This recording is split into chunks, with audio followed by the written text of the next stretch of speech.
Hello everyone, आप सब कैसे हैं? I hope everything would be fine. और मैं भी बिल्कुल ठीक हूँ। और आज की वीडियो में आपसे मैं बात करने वाली हूँ यूक्रेन और रशिया के बीच में चल रहे विवाद को लेकर। ये जो यूक्रेन और रशिया के बीच में वार चल रहा है, इसके बारे में आपसे आज मैं बात करूँगी, ठीक है? तो वीडियो को एंड तक ज़रूर देखें। आज हम इस वीडियो में बहुत कुछ जानेंगे। ये वार क्यों हो रहा था इसलिए कह रही हूँ क्योंकि अभी तो ये वार अभी फ़िलहाल रुक चुका है, लेकिन आगे का नहीं बता सकते कि क्या होगा, क्या होने वाला है। क्योंकि रशिया बहुत ही बड़ा देश है, बहुत ही पावरफुल देश है, और उस रशिया ने ही यूक्रेन के ऊपर हमला किया था अब फरवरी 2022। इस महीने सिर्फ इस वार की चर्चे हो रहे हैं हर जगह। आप सबको पता ही होगा, ये जो वार हो रहा था बहुत ही बड़ा वार था, महायुद्ध था, जो कि तकरीबन एक हफ्ते तक चला। तो इस एक हफ्ते ने यूक्रेन को पूरा का पूरा बदल के रख दिया है। रशिया की तरफ से इतना ज़्यादा बमबारी हो रहा था कि आप पूछो मत।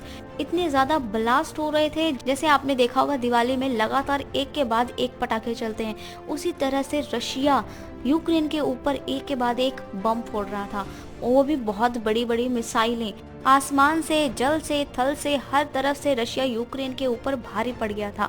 यूक्रेन पूरी तरह से बदल चुका है, वहाँ पे बहुत सारी चीजें नष्ट हो चुकी हैं। रशिया ने सबसे पहले यूक्रेन की राजधानी के ऊपर अटैक किया। इस वार के कारण, इस महायुद्ध के कारण यूक्रेन की जनता तो बहुत ज़्यादा परेशान थी ही, लेकिन इसके साथ साथ अदर स्टेट, अदर देश से आए हुए जितने भी लोग थे यूक्रेन के अंदर, उनको भी इस वार में बहुत सारी तकलीफें उठानी पड़ी। इवन कि वहाँ पे बहुत सारे लोगों की जान जा चुकी है। रशिया में रहने वाले लोग और अदर कंट्रीज़ के लोगों की भी जान जा चुकी है। और मैं आप सबको बता दूं कि हमारे इंडिया की जो जनता है, वहाँ पे 20,000 से ज़्यादा लोग रहते हैं। अब आप कहेंगे कि इंडिया के इतने ज़्यादा लोग यूक्रेन में क्या कर रहे हैं? इंडिया से यूक्रेन जाने वाले लोग यूक्रेन में MBBS की पढ़ाई करने जाते हैं। रशिया के पास ऐसी ऐसी मिसाइलें हैं कि वो एक बार में ही यूक्रेन को पूरा का पूरा उड़ा सकता था।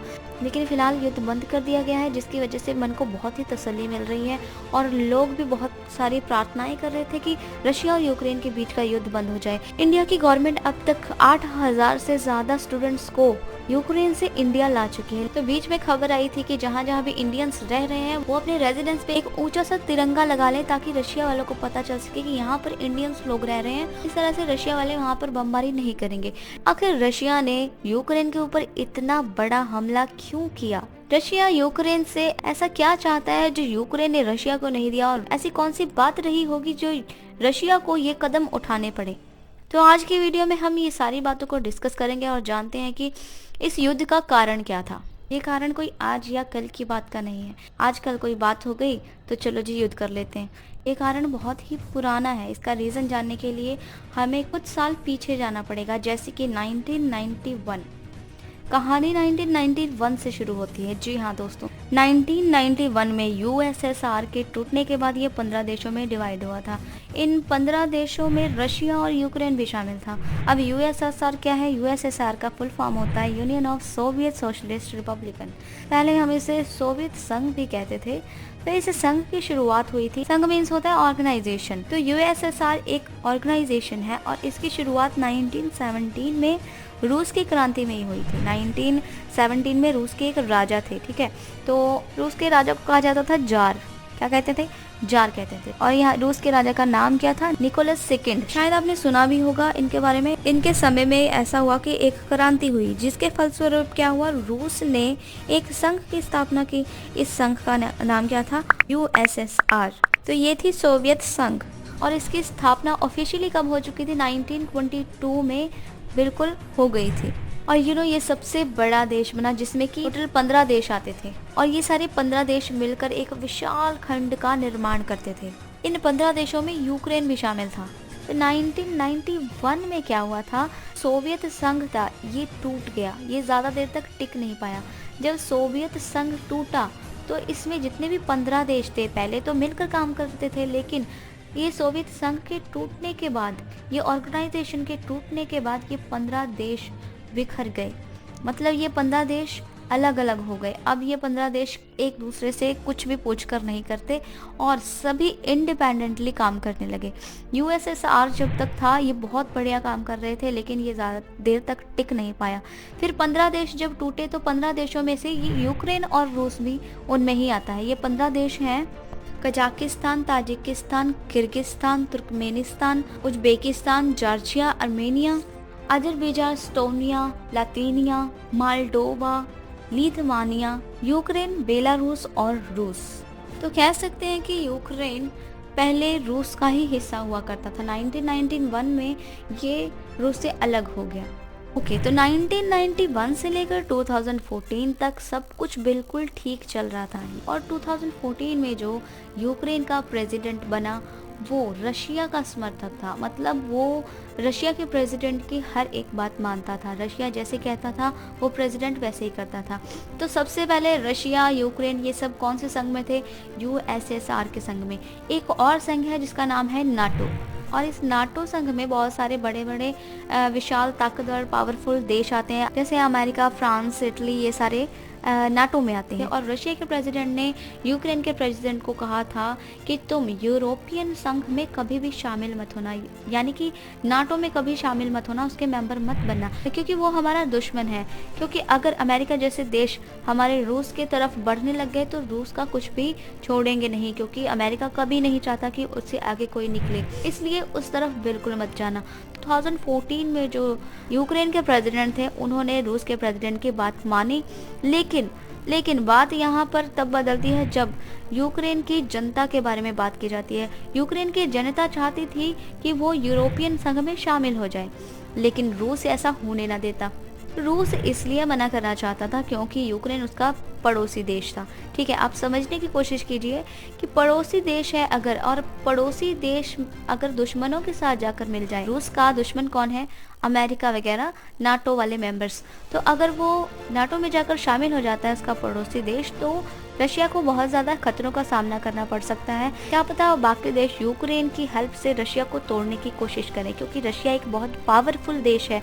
यहाँ की हर एक व्यवस्था बहुत ही सॉलिड है, बहुत ही बढ़िया है।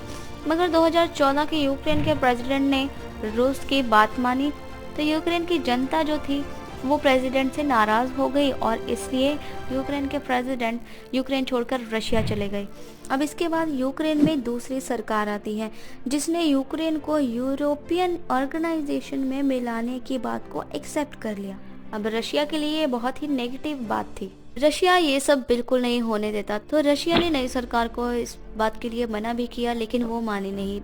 इसके बाद रशिया ने उसको सबक सिखाने के लिए यूक्रेन के नीचे वाले हिस्से यानी कि क्रीमिया पर अपना कब्जा कर लिया और वो यूक्रेन को यहाँ पर कोई भी एक्टिविटीज करने की परमिशन नहीं देता। क्रीमिया यूक्रेन का ही पार्ट है, ये यूनियन टेरिटरी है। क्रीमिया को जीतने के बाद क्रीमिया के ऊपर का सागर और क्रीमिया के नीचे का ब्लैक सागर, इन दोनों पर रशिया का अधिकार हो गया। क्रीमिया एक ऐसी जगह है जहाँ पर नेचुरल गैसेस के बहुत सारे भंडार मिलते हैं। क्रीमिया से नेचुरल गैसेस यूरोपियन कंट्रीज में बेची जाती थी। अब यूरोप वाले ऐसा मानते थे कि क्रीमिया पर उनका अधिकार होना चाहिए क्योंकि इनके सारी गैसेस की सेलिंग हमारे पास होती है, लेकिन रूस उस पर पहले ही कब्जा करके बैठा था। जब रूस ने क्रीमिया पर कब्जा किया था तब अमेरिका ने रूस पर कई पाबंदियां लगानी स्टार्ट कर दी थी, कई चीज़ों पर पाबंदियां लगा दी थी, सेम एज इट इज़ जैसा आज के टाइम पर हो रहा था इस युद्ध के दौरान। क्रीमिया वाले विवाद के कारण 2014 में ही रूस को G8 सिस्टम से बाहर निकाल दिया गया था। G8 में पहले कुल 8 देश थे और रूस को बाहर निकालने के बाद ये G7 रह गया। ओके, सो इसके बाद 2015 आता है। 2015 में एक एग्रीमेंट साइन होता है जिसमें कि यूक्रेन का कहना है कि अब हम में से कोई भी नहीं लड़ेगा, अब शांति की स्थापना की जाएगी और रशिया और यूक्रेन दोनों में समझौता होता है और यूक्रेन को भी कहा जाता है कि वो यूरोपियन कंट्रीज को अपने में शामिल करने की एक कोशिश भी नहीं करेगा और ना ही उनके संघ में शामिल होने की कोशिश करेगा क्योंकि वो हमें तोड़ने की कोशिश करेंगे। लेकिन सारा काम तब खराब होता है जब 2017 में यूक्रेन ने नाटो में शामिल होने की बात की थी। जैसे कि नाटो के बारे में बता चुकी हूँ, ये भी यूएसएसआर की तरह एक ऑर्गेनाइजेशन है। और नाटो के बारे में थोड़ी सी डिटेल में आपको और बता देती हूँ। नाटो में अब तक कुल 30 देश शामिल हो चुके हैं और ये सारे देश बहुत ही पावरफुल हैं और इनकी मिलिट्री भी बहुत ही पावरफुल है। नाटो का आर्टिकल नंबर 7 कहता है, अगर नाटो के 30 देश अपना अपना किसी को भी मारे कोई दिक्कत नहीं है, पर अगर नाटो में शामिल किसी भी देश के ऊपर कोई हमला करता है तो ये 30 देश मिलकर उसको मारेंगे। तो इतना खतरनाक इनका मिशन है। इनकी सेना आपस में एक दूसरे की हेल्प कर सकती है। तो जैसा कि अभी विवाद चल रहा है यूक्रेन और रशिया के बीच, अगर यूक्रेन नाटो में शामिल हो जाता है तो क्या होगा, नाटो के जितने भी 30 देश होंगे वो सारे मिलकर रशिया को धोएंगे। रशिया की नाटो से बनती नहीं है, तो रशिया नहीं चाहता कि उसका पड़ोसी देश किसी भी ऐसी संघ में शामिल हो जाए जिससे पूरे रशिया को ही खतरा उठाना पड़े। आखिर यूक्रेन रशिया का पड़ोसी देश है। अगर यूक्रेन नाटो में जाकर मिल जाता है तो अमेरिका जैसा देश यूक्रेन के थ्रू रशिया के बॉर्डर तक पहुंच जाएगा और हो सकता है कभी रशिया की किसी कमजोरी का फायदा उठाकर, और जब रशिया इस अटैक का जवाब देगा तो नाटो के आर्टिकल नंबर 7 की उल्लंघना हो जाएगी और इस वजह से नाटो के 30 देश मिलकर रशिया को मारेंगे। तो रशिया का यूक्रेन से सिर्फ इतना ही कहना है कि भाई तुम नाटो में जाकर शामिल मत हो। उससे रशिया और रशिया के आस पड़ोस के जितने देश हैं सभी को खतरा है, लेकिन यूक्रेन इस बात को मानने के लिए तैयार नहीं है। तो यूक्रेन के प्रेसिडेंट को भी इस बात को समझना चाहिए, हर एक बात को समझकर आपस में मिल बैठकर बातों को सुलझाना चाहिए। सारा विवाद ही इस बात का है कि रशिया नहीं चाहता कि यूक्रेन नाटो का मेंबर बने।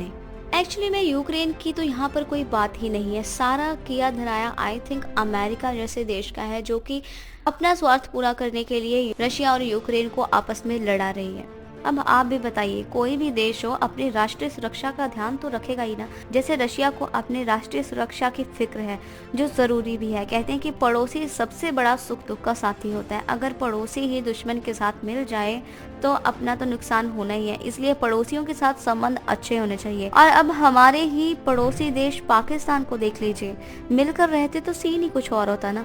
खैर, यह तो मामला भी बहुत दुर्लभ है। अगर यूक्रेन तो शायद समझ भी जाएगा, मगर पाकिस्तान कभी नहीं समझ सकता। एक बात बताऊं आपको, जब रशिया बम और बारूदों के साथ यूक्रेन पर हमला करने के लिए खड़ा था तो पाकिस्तान के प्यारे इमरान अंकल जी उनसे पैसे उधार लेने के लिए गए थे और कहने लगे कि हमें गैस की पाइप बिछानी है। हिम्मत की तो दाद देनी पड़ेगी। तो नाटो का पूरा टारगेट रूस है और यूक्रेन नाटो में शामिल हो जाए तो रूस हरगिज ही नहीं चाहता। युद्ध से पहले यूक्रेन को मजा चखाने के लिए रूस ने क्रीमिया पर कब्जा तो किया ही था, इसके साथ साथ उसके बाद यूक्रेन के ईस्ट हिस्से पर भी उसने कब्जा कर लिया। इस हिस्से में 2 जगहें आती है, एक का नाम है डोनस और दूसरे का नाम है लुहांस्क। रूस ने यहाँ अपने सैनिकों को भेज दिया और रूस ने मान्यता दे दी कि यह एक अलग देश है। क्रीमिया में रूस की सेना पहले से ही थी और अब यहाँ भी आ गई। रूस बहुत ही सावधानी से शतरंज की बाजी चल रहा था यूक्रेन के ऊपर। यूक्रेन के जो ऊपर का देश है ना बेलारूस, यहाँ भी रूस ने अपनी सेना भर रखी है। तो चारों तरफ से रूस ने यूक्रेन को घेर लिया था और उसके बाद रूस के लिए वार बहुत ही आसान हो गया था। वार को चलते चलते 1 हफ्ता निकल गया और यूक्रेन की राजधानी को सबसे पहले टारगेट किया, ये मैं आपको बता चुकी हूँ। 3 से 4 दिन के बाद यूक्रेन ने यू टर्न लिया और रशिया के ऊपर हमला करना शुरू किया। यूक्रेन के प्रेसिडेंट है वो खुद मिलिट्री में शामिल हो गए और आम जनता से अपील की कि वो अपने देश की सुरक्षा के लिए आगे आए। तो यूक्रेन के हर एक घरों से एक एक इंसान मिलिट्री में जाकर शामिल होने लग गया और यूक्रेन के प्रेसिडेंट ने सभी को घर पे बम बनाने के लिए कहा था। ये बम था पेट्रोल बम और यूक्रेन के सभी घरों में ये पेट्रोल बम बन रहा था और यूक्रेन ने डट के रशिया का सामना किया। लेकिन रशिया इतना बड़ा देश है, इसके पास इतने सारे हथियार हैं, इतनी सारी फैसिलिटीज हैं कि आप सोच भी नहीं पाएंगे। अगर रशिया एक बटन दबा दे तो पूरा यूक्रेन एक बार में उठ सकता है। तो आई होप कि आज की वीडियो आपको पूरी समझ आ गई कि ये यूक्रेन और रशिया के बीच का जो विवाद था वो क्या था, कैसे था, क्यों इतना बड़ा वार छिड़ गया। अगर यूक्रेन के प्रेसिडेंट थोड़ा सा समझ जाए तो शायद ये विवाद खत्म हो सकता है। देखिए, अपनी अपनी जगह सब ठीक है, अपने अपने हिसाब से सब काम कर रहे हैं, लेकिन सबको सोच समझकर ऐसे काम करने चाहिए कि दूसरों का कम से कम नुकसान ना हो। फायदा अपना कर लें लेकिन दूसरों का नुकसान ना करें, क्योंकि हर एक देश के लिए शांति बहुत ही ज़रूरी है। ऐसे वार करेंगे बात कैसे चलेगी? लड़ाई झगड़ों से कोई प्रॉब्लम सॉल्व नहीं होती।